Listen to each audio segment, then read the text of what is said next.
Finance ministers from the world's biggest economies are in South Korea today. On the agenda, Europe's debt crisis and regulating derivatives. Zeb Eckert is live in Busan, South Korea. Zeb?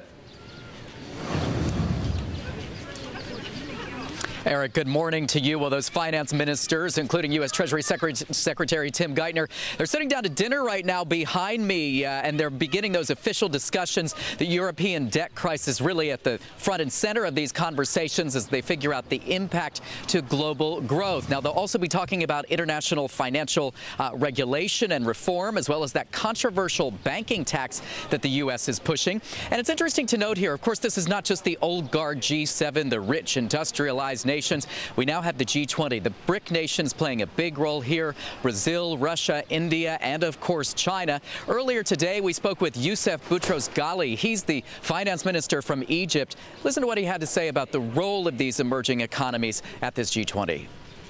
The problem with the European crisis is that we don't have a clear picture of the end game.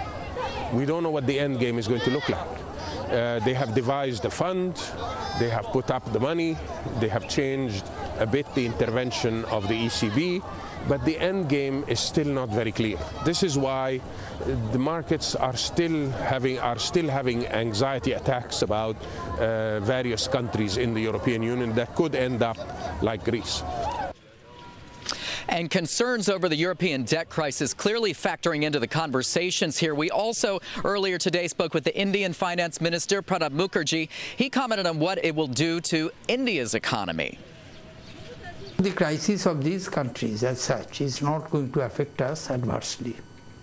But if it spreads and covers larger countries and the Eurozone as a whole or Europe as a whole, then it would affect us, because Europe is still an important destination of our exports.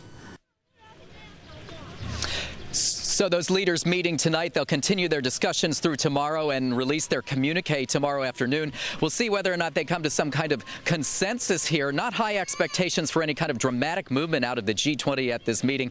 Indeed, as Youssef Boutros-Ghali told me this morning, this is one small step towards a broader consensus. And keep in mind, Eric, all of this happening here in Busan as South Korea continues to engage with North Korea, engage at least in the war of words. A top North Korean diplomat to the UN today saying North Korea could go to war at any time with South Korea. Tensions here certainly high.